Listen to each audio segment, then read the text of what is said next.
Hey there, everybody. This is Coach Troy from Tate Fitness, and today I wanted to talk about oral androgens and oral anabolics and their primary use for bodybuilding or powerlifting or training in general, depending on what your strength athleticism is, what sport that you're in. Things can be used differently for different prognosis of things, concerning your athletic ability, like I said, and concerning what it is that you want to do. So, as far as the oral anabolics and androgens go, we'll use Anavar, for example, since it's a widely known use drug. Oxynorone is used for many power athletes, many strength athletes. In my opinion, the pharmacokinetics of these oral agents, especially Anavar, Anadrol, Halotestin, they break down to the body so quickly and aggressively that the half-life is very short. It doesn't have much of a half-life. So your window of half-life pertaining to what drug you're using obviously is different. I know with the Anadrol, they haven't really found the specific half-life of that drug in particular, but I think Anavar has like a 4 to 6 hour half-life and so on. But anyways, due to that fact and splitting dosages and things, you're not getting the sports vector or the acute vector that you're trying to get out of due to the low stability of not having much antagonism to the androgen receptor. And actually, it doesn't have hardly any binding effects to androgen receptors at all. So your goal for hypertrophy using an anabolic like that is not going to be sufficiently leveraged like it would be a base injectable testosterone with longer esters, or even the short esters be done daily or every other day administration. You'd still have prolonging effects of antagonism to the androgen receptor, unlike oral compounds like I just mentioned, because you're not going to have that with that. So that being said, why would you use them? Why would you use Anavar and Anadrol, Halotestin, especially in the off season with the hepatotoxicity of it, being liver toxic such, you're not going to have the appetite consumption using these in the off season. So if you don't have much of an appetite, you're not going to be able to freaking eat and get those calories in. So again, it's not going to be used as a good sports performance vector in the off season like it could be in maybe the pre-contest mode. So what do we use in the off season? Well, if you're using an Anavar based for Anadrol, Halotestin, you're trying to put these into your sports performance issues for training, it might be more indicative to use it pre-workout because of the fact of the pharmacokinetics of it breaking down to the system and the short half-life that I was talking about with these oral compounds. So my suggestion would be to, like I said, in my opinion, I'm no doctor. I'm not telling people to go run out to your guy and your Connect and go get your oral Anadrol and how. I'm not saying that, okay? So I'm not condoning this for anybody. Like I said, I'm not a doctor. I'm not a physician.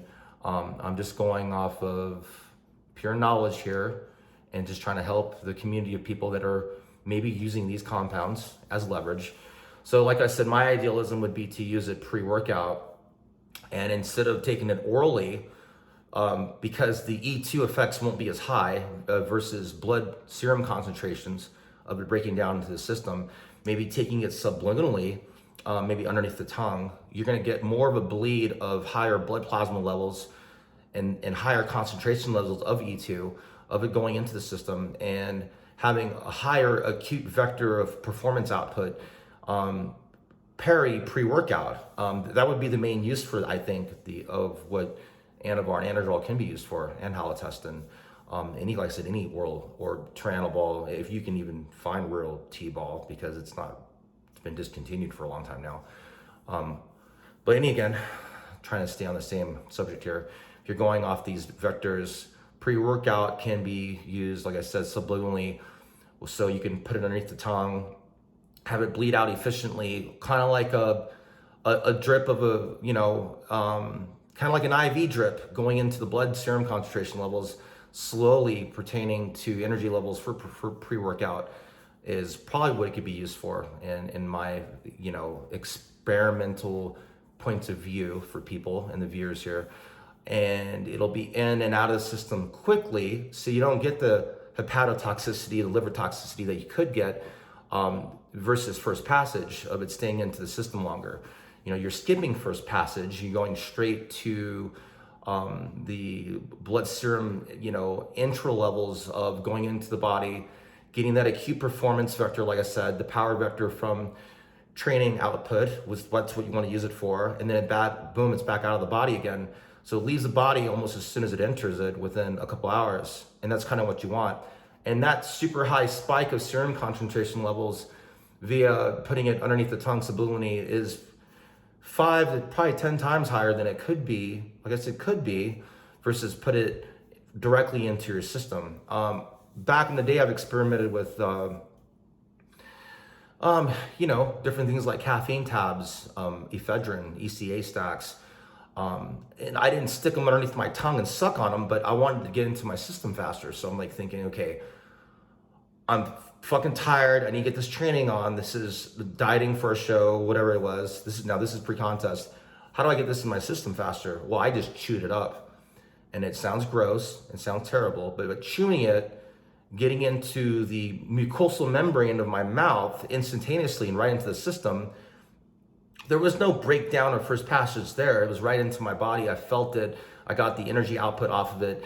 I was able to train. And then boom, after the training, it was more or less out of the body again. So I kind of used it for that window of what I wanted to use it for. And then it left the system to where I could still sleep at night and it wasn't still lingering. You're feeling like I was on a ECA stack or a caffeine high and it's fucking midnight and I'm trying to get to bed, So you don't want that, especially when you're dieting first. You don't want that in the off season. You want to get your sleep. You don't want to be wired and staring at the wall. Now, obviously, if your calories are down, your carbs are low, and you're going off low macros, well, it's inevitable that you're not going to get much sleep at night, or the good quality of sleep that you can get versus eating 500 carbs a day and 100 grams of fat a day or whatever. So that's just a little unlikely if you want to be catabolic to body fat during the pre-contest mode. But that's a whole nother story. But anyways, in conclusion, there's still more scientific methods of trying to find out what the oral anabolism or anabolics can do, or androgenically, through the mucosal membrane of it, like I said, with bleeding through slowly through that vector of the sublingual.